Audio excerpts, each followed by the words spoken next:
kalau kita belajar juga sebenarnya startnya sama-sama gitu. Jadi kalau misalnya nggak kuliah, bahkan kita bisa lebih cepat startnya gitu, Iya, start benar sih. belajarnya gitu.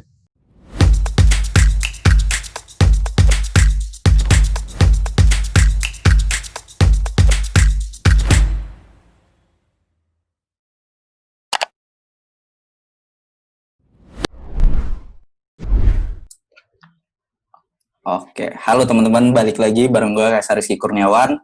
Kali ini kontennya agak beda, tapi gue masih bahas seputar UI UX design atau product design kayak gitu. Buat teman-teman yang baru pertama kali muncul atau baru pertama kali nonton channel ini, uh, mungkin bisa dilihat lagi di scroll-scroll gue banyak sharing tentang UI UX atau product design. Nah, kali ini gue kedatangan teman gue, salah satu desainer, interaction designer. Nanti dia akan perkenalan dulu mungkin. Bapak ini siapa, sekarang kesibukannya apa, kerja di mana gitu. Oke. Halo teman-teman yang udah nontonin YouTube-nya Sesar. Kenalin gue Alfian Manudin. Jadi currently gue kerja as interaction designer di Gojek. Baru dari awal tahun baru join Gojek. Udah, Gitu. itu aja. Iya. Nah, jadi gue cerita dulu nih. Kita awal kenal di kalau nggak salah Tokopedia ya. Acara Tokopedia waktu itu. Ya. Acara apa ya? Kayaknya kalau nggak salah interaction design juga ya. Iya, Tokopedia Iya, Academy itu bahas motion design lebih tepatnya ya. Ada Mas Jevon sama ada beberapa desainer yang lain kayak gitu. Jadi di situ waktu itu kita masih awal-awal juga sih. Gua baru kerja di Elevenia. Si Alfian juga masih dulu lu pas belum di Gojek ya? Kan sih gue waktu itu freelance sih. Oh ya, masih freelance. Alfian masih freelance. Itu tahun 2019 ya? Iyalah, Ya, 2019. Nah, Oktober September ya. Ya, kita kenal di situ terus tetap keep kontak kayak gitu sampai akhirnya sekarang gue di video si Alfi udah di Gojek gitu kan. Nah, gue mau ngobrol-ngobrol sama Alfi ini buat teman-teman yang ngasih gambaran juga ke teman-teman yang masih belajar atau memulai karir di UI UX ini. Kalau dari lo, Vi, awalnya gimana sih bisa kenal product design atau UX design, atau lo kenapa tertarik buat belajar? Apakah itu dari kayak lo ngelihat, wah ini kayaknya kerjaannya enak nih depan laptop doang, nggak ngoding, atau lo memang, wah gue hobi ngedesain, atau gimana? Lo ceritain dong ke kita gitu. Oke. Gue tarik balik ya ke waktu itu tahun 2018. 2018 itu gue mau terjun di dunia startup. Cuman waktu itu UI UX. Jadi waktu itu masih front end designer. Jadi ada kadang ada ngedesainnya gitu. Jadi di situ gue udah kenal UI sebenarnya secara nggak sadar gitu. Jadi gue ngedesain mobile apps, terus web juga gitu sih.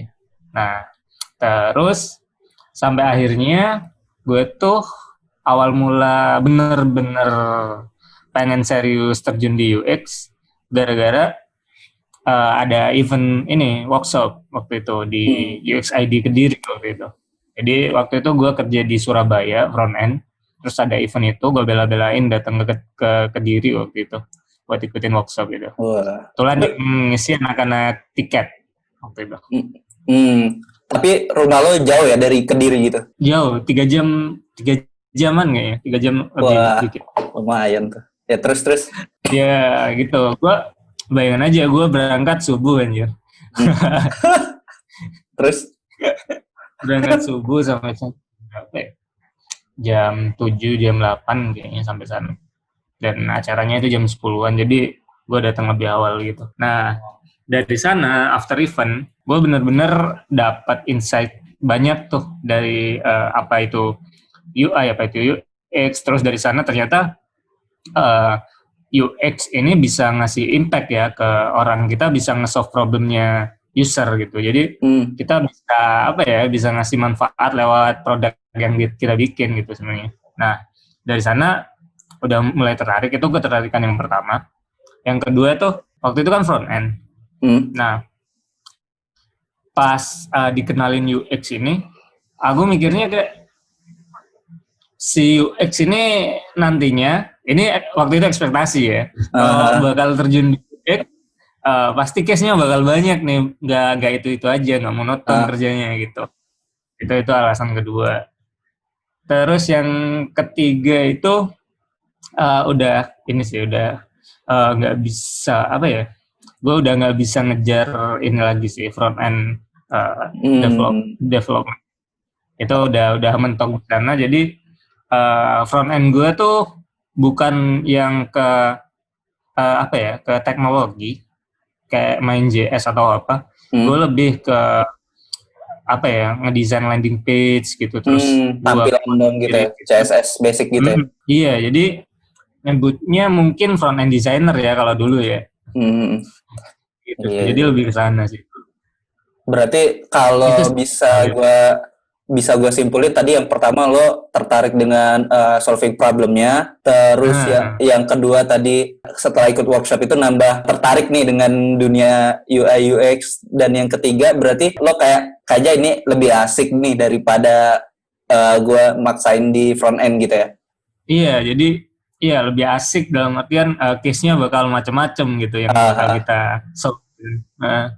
Itu sih. Jadi dari sana tuh waktu itu udah apa ya, kayak ngeset goals pribadi gitu. Wah. Gue kayaknya harus tiket.com nih.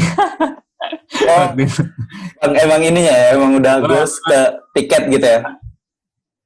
Iya, gue harus jadi UX designer atau UI designer. Terus gue cobain tiket, kalau rezeki dapat gitu. Terus menurut lo nih, sekarang kan udah banyak kayak pelatihan 3 hari menjadi UX designer, atau kayak artikel-artikel udah banyak, dan sumber-sumber belajar juga udah sangat mudah didapatkan. Nah, tapi di sisi lain informasi yang sangat banyak itu kan kadang ngebuat kita kayak, wah yang bener yang mana nih, atau gimana ya caranya buat nyaring si informasi ini biar kita nggak overwhelm. Nah, kalau menurut Alfian Imanuddin nih, gimana sih caranya buat belajar biar fokus atau nggak overwhelm? Kayak lo nentuin sekarang belajar A dulu, habis itu B, habis itu C, baru nanti fokus kayak gitu. Atau lo ada cara lain gitu? Kalau gue biasanya gue ini sih, gue breakdown lagi. Jadi kadang gue ngelihat di bootcamp apa gitu. Waktu dulu ya ngelihat di bootcamp A itu silabusnya kadang ada yang di-share tuh. Jadi kayak gue fokus ke satu-satu gitu. Dan dari masing-masing misalnya user research nih ya. Nah, user research ya udah pelajarin user research itu. Untuk resource-nya kita coba gali semuanya gitu. Kita coba pelajari semuanya. Cuman ntar dari sana bakal ketemu sih polanya. Nantinya bakal apa aja. Kayak gitu sih kalau gue. Dan iya emang itu problem problem yang sering terjadi sih kalau baru terjun. Susah banget juga kan? Gitu kok. Gue juga gitu awalnya. Lo di awal dari mana dulu? Kayak kan ada orang yang teori design thinking dulu, atau lo ngedesain dulu? Kalau kayak gue kan gue UI dulu nih, kayak karena gue dari graphic design kan. Kalau lo kayak dari front end, gue dari graphic design, jadi belajarnya kayak desain grafis dulu. Nah, jadi pas masuk ke UI bedanya tuh cuma kayak gue lebih belajar guideline-nya, ukuran-ukuran font atau ukuran-ukuran padding, margin segala macam. Nah, kalau lu mulainya dari mana? Sama sih nih. Jadi kayak yang gue ceritain tadi kan, gue dari 2018 tuh udah iseng-iseng desain UI gitu, terus prototype gitu-gitu, dan ya mulainya dari sana sih, dari desain iseng sebelum akhirnya benar-benar ngulik lebih dalam ke bagian UX-nya gitu. Itu berarti pas awal-awal tuh kita sama ya, kayak nggak tahu, yang penting desainnya enak aja dilihat gitu ya. nggak Iya, nggak penting. pakai ilmu kira-kira. Pakai Apa? ilmu kira-kira. Kira-kira ini udah pas atau enggak ya? Kayak gitu kan dulu. Apalagi nggak ngerti guideline kan. Iya, mantap sih. Nah, terus gue mau nanya ini nih. Dari pas awal belajar sampai lu ke Gojek itu kan pasti struggle-nya banyak banget ya. Menurut lu nih, apa sih struggle yang paling lo rasa kayak anjir ini susah banget ya masuk kayak gitu? Ada nggak? Dan gimana sih cara lo buat bangkit kayak gitu? Struggle buat mas. Oke. Struggle ini ya untuk masuk ke apa? Ke karir UX ini ya. Iya, Konteksnya. iya. Waduh, struggle banget cuy. Apalagi gue tuh transisi ya, switching career dari front end. Which apa? Portfolio gue tuh kebanyakan front end waktu itu. Nah itu wah kebayang susahnya. Gue udah apply di mana-mana, cuman nggak ada panggilan, nggak dapet apa. Nah sampai akhirnya ya itu, gue ikutan bootcamp itu yang tadi. Akhirnya di sana udah ada lah sedikit-sedikit. Jadi waktu itu cobain di tengah-tengah bootcamp, cobain goals gue tadi yang gue cerita. Jadi gue pengen masuk .com nih. Nah dari sana gue cobain kirim email apply lah. Dan akhirnya ternyata gue dapat balasan cuy. Nah dapat balasan, dapat task buat ngerjain case gitu. Nah habis itu gue kerjain tuh. Jadi bikin case study dalam 5 hari itu. Jadi gimana caranya dah. Gue 5 hari itu lembur banget anjir. Dan ternyata emang polanya emang di startup yang lumayan gede kayak Tokped, Tiket, Gojek itu emang kayaknya rata-rata 5 hari buat ngesain case gitu. Nah, waktu itu jujur aja gue emang kurang nih. Dalam artian gue masih setengah jalan kan waktu itu bootcamp. Nah itu gue nyadarin itu, cuman gue coba aja berani. Siapa tahu dapat pengalaman kan. Nah akhirnya gue kelar case study, terus gue interview di kantornya Tiket. Dan itu benar-benar surprise banget sih. Biasanya kalau kita interview biasa itu dengan 1 orang kan. Nah ini dengan 3 orang gitu. 3 orang. Oh. Jadi ada desainer 3 orang ini. Gue kaget dong. Di situ lo ngapain aja tuh? Di depan 3 orang gitu? Ngobrol-ngobrol biasa sih. Jadi lebih ke bicara, soalnya hasilnya udah ada juga. Nah, cuman waktu itu karena kaget, gue nervous banget. Terus ruangannya dingin banget, udah komplit tuh. akhirnya udah kelar tuh sesinya.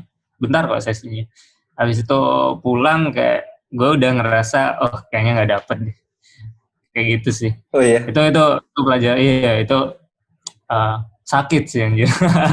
Udah jauh ya dari mana lo? Ke Jakarta. Di Bandung gitu. Waktu itu. Wah. Iya. Coba buat itu doang, interview doang. Terus langsung balik ke Bandung lagi. Balik lagi gue malamnya. Habis. Besoknya. Habis interview selesai. Selesai kayaknya itu sekitaran maghrib deh. Terus gue balik. Cuman nggak langsung balik ke Bandung. Besoknya baru balik. Tapi hasilnya gimana? Gagal gitu? Belum berhasil lah ya? Iya. Belum berhasil. Karena emang gue nyadari sih waktu itu. Emang prosesnya udah lumayan nih. Kalau menurut gue ya udah lumayan lengkap untuk sebuah case study. Cuman waktu itu gue kan as UI designer. Nah itu visual gue acak-adut banget sih waktu itu. Gue kaget juga nggak terlalu ini ya. Jadi gue pakai ilmu kira-kira. Oh iya. Kira-kira enak dilihat gitu. Jadi dari kegagalan itu lesson learn-nya apa yang lo dapet selain kayak kurang persiapan, terus ilmu yang masih kurang, selain itu ada lagi nggak yang bermanfaat sampai sekarang kayak gitu, sampai lo pakai pas di Gojek kayak gitu? Kalau di Gojek kemarin, yang pasti gue udah punya bekal itu tadi, kayak gue gak akan kaget kalau misal ntar bakal ngadepin 3 orang gitu. Itu masalah mental nggak sih kalau bisa dibilang. Jadi kita udah apa ya? Kita udah expect itu bakal 3 orang gitu. Jadinya nggak kaget pas di lokasi dan itu bikin kita down gitu kan. Itu sih. Terus yang pasti masalah fundamental, masalah teknis lah. Itu gue langsung kejar lagi. Gue lihat balik lagi ke sebelumnya apa yang harus gue improve. Dari sana gue banyak ini sih, dari bootcamp itu gue banyak konsultasi gitulah, gue cerita-cerita, gue tetap ikutan acara-acara event-event kayak seminar gitu, workshop gitu, yang waktu itu banyak dari UXI di Bandung, kebetulan kayak sebulan tuh bisa 4 kali event di Bandung tuh. Berarti dari situ lo kayak lebih, wah gue masih kurang nih berarti nih, pas interview gue juga masih kayak persiapan kurang. Itu yang ngebuat lo lebih semangat buat ngegali lagi ya soal produk desain ini. Iya. Jadi istilahnya gagal kemarin itu gue jadiin benchmark tuh di sana. Benchmark, ternyata benchmarknya segini. Dan gue tuh masih di sini gitu.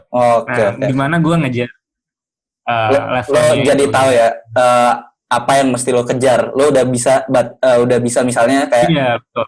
Kemampuan yang udah lo punya nih, yang ini udah bisa tapi kayak visual masih kurang, lo kejar itu gitu ya. Iya betul. Jadi kayak udah punya benchmark dan udah tahu nih kalau emang mau terjun di startup yang gede kayak Tiket, kayak Gojek, minimal yang harus dikuasai itu apa aja gitu. Ngejar itu sih.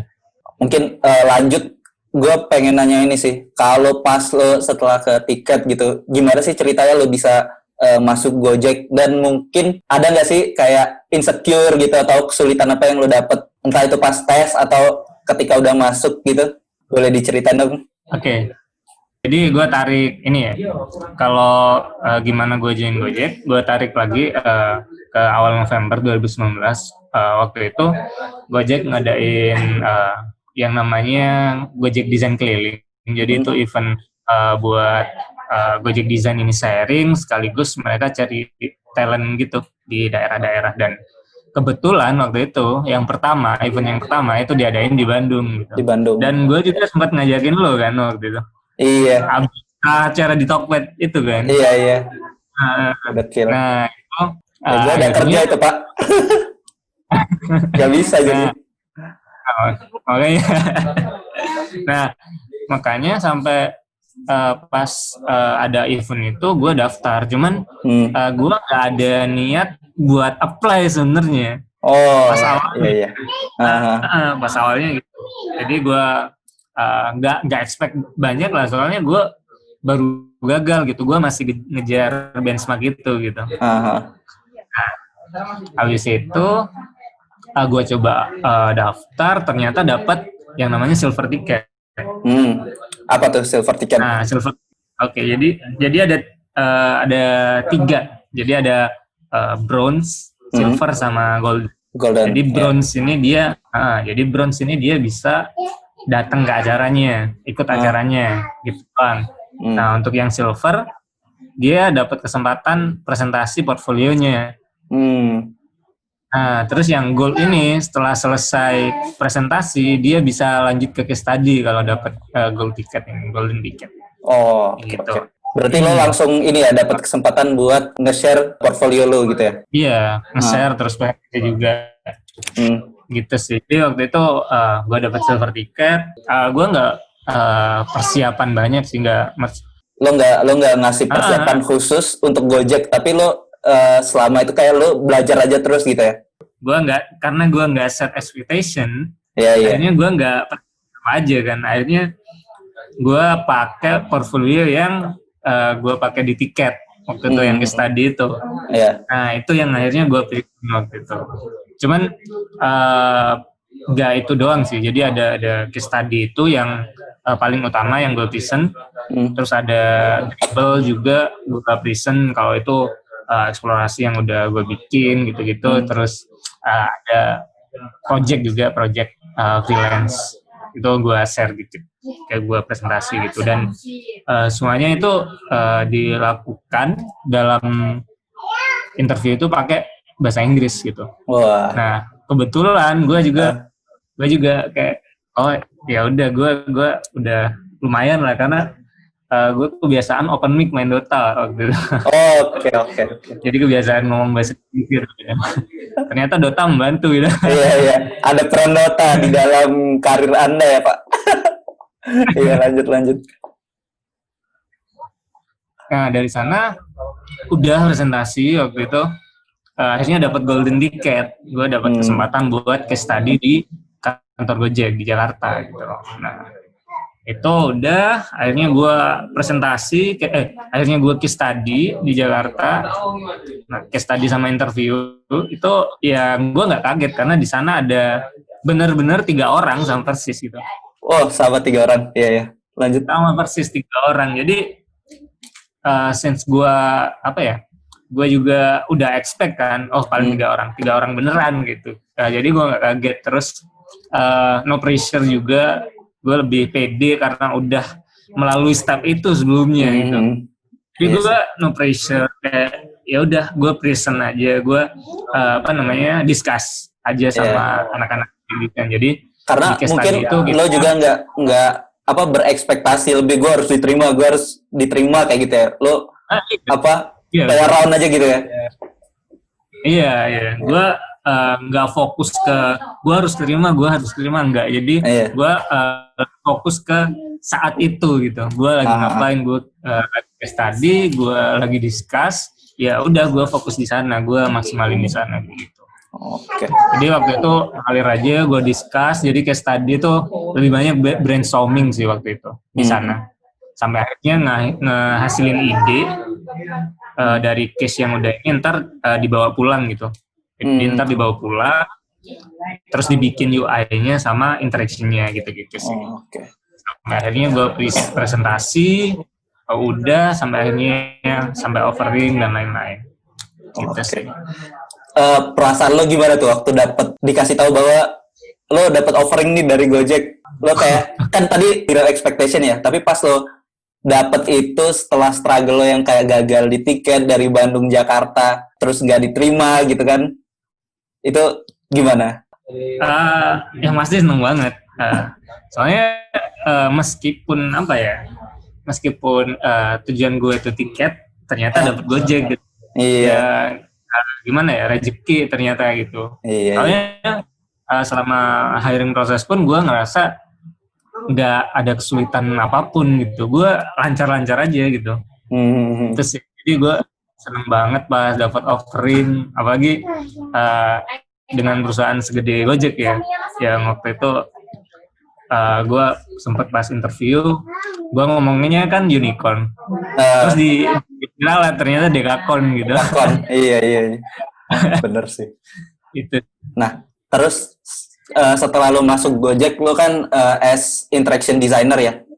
Kalau di Gojek tuh interaction designer tuh ngapain kayak gitu? Dan kalau jadi product designer atau UI designer harus bisa ngoding nggak sih kayak gitu? Kan banyak teman-teman yang nanyain itu tuh. Oke. Dari yang ngoding dulu nih. Iya, mungkin dari yang ngoding. Nggak dibutuhin, bukan nggak dibutuhin ya. Jadi nice to have. Cuman kalau nggak bisa ya udah. Soalnya nggak ada responsibility buat itu kan sebenarnya. Gitu sih. Jadi it's nice to have. Kalau punya kita mungkin bisa berempati lebih kan ke dev kita. Kalau misal kita ngebikin kita nggak ngebikin yang macam-macam nih. Jadi kita empati ke dev. Dan jadi kita bisa ini kan, jadi ada lebih tahu gitu kan gimana dev pas ngedevelop si desain nanti gitu. Iya benar sih. Terus biar kita walaupun kita nggak tahu coding kayak gitu, berarti kita seenggaknya tahu gimana sih si dev kalau ngebuat ini tuh gimana gitu, walaupun kita nggak tahu teknisnya gitu ya. Tapi seenggaknya kita tahu logic mereka ketika ngebuat ini tuh, oh ini pakai ini nih, ini kayak gini.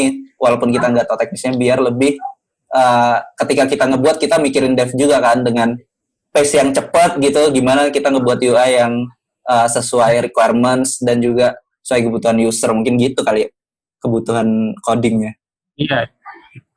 Iya, jadi kita lebih bikin desain yang make sense lah buat si dev. Oke. Terus yang satunya apa tadi? Gue lupa. Yang satunya Tentang tadi XD. IXD, iya. Oke. Interaction designer basically sama sebenarnya sama UI designer, responsibilities-nya kurang lebih sama. Cuman ada beberapa perbedaan. Jadi Gojek nggak bisa nyebut sebagai UI designer lagi, soalnya scope kerjanya udah beda gitu. Scope kerjanya udah, responsibility-nya udah lebih dari sekedar bikin visual sama prototype gitu. Jadi kita memang juga bikin high fidelity gitu, high fidelity design. Terus setelah itu kita prototype kan kadang. Nah, Gojek juga kita harus mikirin motion meskipun nggak banyak. Soalnya sekarang udah kedatangan tim motion sih. Jadi kita juga mikir motion, micro interaction, terus gimana si user ini ntar interaksi sama desain yang kita bikin, makanya kita bikin micro interaction itu kayak gitu. Terus kita juga UI designer kayaknya juga ini ya tentang desain sistem, kita juga ngerjain itu gitu. Itu sih. Jadi scope-nya kurang lebih sama. Jadi karena kita ada scope yang lebih luas dari UI designer itu, jadi itu udah nggak relevan lagi gitu disebut sebagai UI designer. Jadi penyebutannya interaction designer gitu. Kalau ini Vigo pengen nanya, kalau prosesnya gimana dari Gojek kan ada product designer ya. Kalau di Gojek itu berarti dari misalnya dari PM nih, dari ada dokumen PRD gitu kan. Itu ke product designer, terus dari product designer apakah product designer nge-wireframe terus dikasih ke interaction designer, atau product designer sama interaction designer tuh kerjanya bareng gitu? Gimana tuh?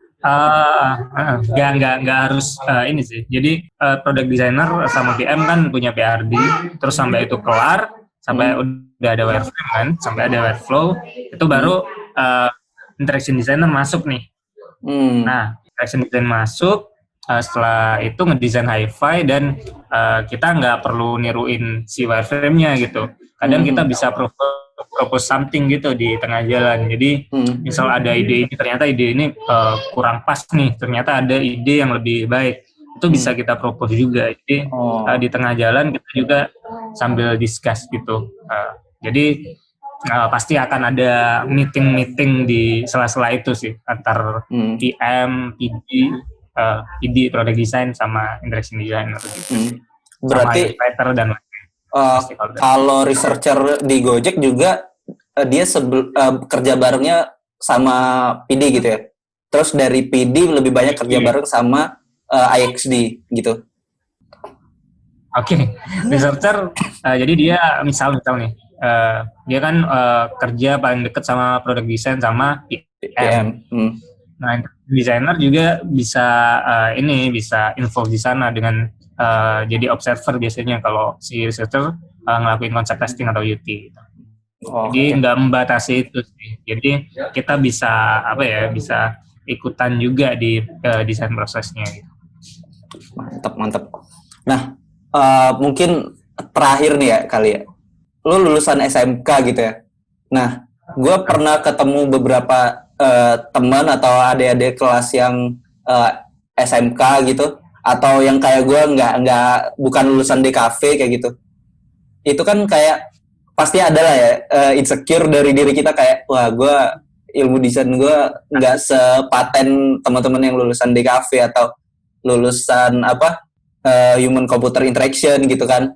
Nah, lo ada ini nggak sih pesan buat teman-teman yang nggak punya pendidikan formal di desain kayak gitu, atau yang masih baru banget mulai kayak gitu? Lo ada ini nggak tips gitu atau pesan yang mau disampaikan? Buat anak-anak SMK ya?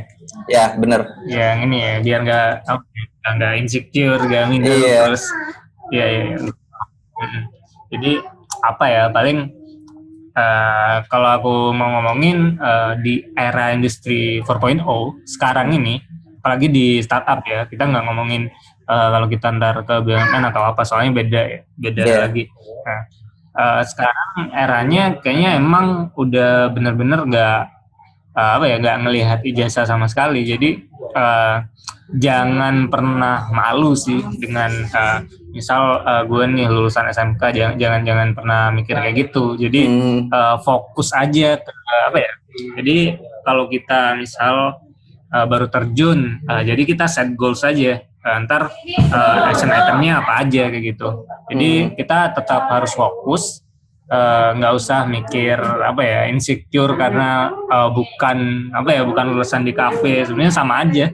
Orang yang misal orang di kafe, kuliah di kafe, ada juga yang nggak bener-bener ngerti kan tentang UI UX design ini. Karena kalau ngomongin UI UX design juga sebenarnya di kuliah apalagi di Indonesia itu nggak banyak banget kan, nggak spesifik gitu kan, jadi lebih kayak general gitu. Jadi kalau kita belajar juga sebenarnya startnya sama-sama gitu. Jadi kalau misal nggak kuliah, bahkan kita bisa lebih cepat startnya gitu, start belajarnya gitu. Kita bisa lebih mendahului malah. Iya. Nah, berarti tetap fokus saja ya sama tujuannya apa gitu kan. Ya tapi benar sih kata lo, gue juga ijazah gue nggak pernah kepake Pak dari awal. Nggak pernah kepake asli. Emang. Iya. Betul, karena gue di hiring proses kemarin di Gojek nggak ada pernah ya. Iya. Nggak satupun pertanyaan tentang ijazah. Tentang ijazah iya nggak ada. Sama apalagi kayak sertifikat apa gitu kan nggak ditanyain ya. Yang penting portfolio adalah kunci gitu. Sertifikat juga nggak berguna kan gue. Sertifikat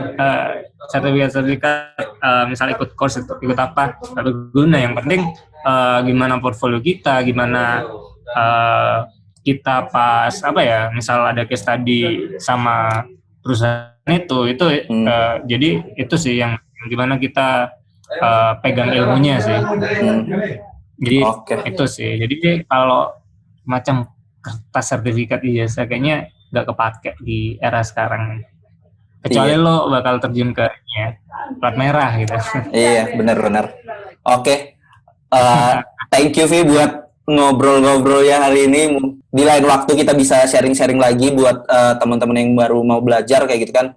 Semoga sharing kali ini bermanfaat. Thank you banget udah menyediakan waktunya gitu ya. Jangan lupa juga follow Instagram Gojek Design. Iya. Nah kalau misalnya mau kontak Alfian bisa kemana gitu? Kalau mau nanya atau kalau gue biasanya kadang IG, kadang Telegram sih kalau anak-anak yang nge-reach out gue buat tanya-tanya. Oke deh, nanti gue kasih link Instagramnya sama link Instagram Gojek Design karena banyak banget informasi-informasi soal sharing-sharing kayak gini ya di Gojek Design itu biasanya sering ngadain acara gitu kan. Ya, thank you. Semoga bermanfaat buat teman-teman yang baru mau mulai. Semangat terus. Jangan lupa sharing juga video ini ke teman-teman kalian. Subscribe juga jangan lupa. Komen, like. Kalau ada request, misalnya gue mesti ngajak ngobrol siapa lagi atau tentang apa, bisa di komen aja di bawah. Thank you. Alfian Imanuddin, Kaisar Rizky Kurniawan, pamit teman-teman. Assalamualaikum warahmatullahi wabarakatuh. Sharing is caring. Thanks for watching. Thanks. Bye-bye.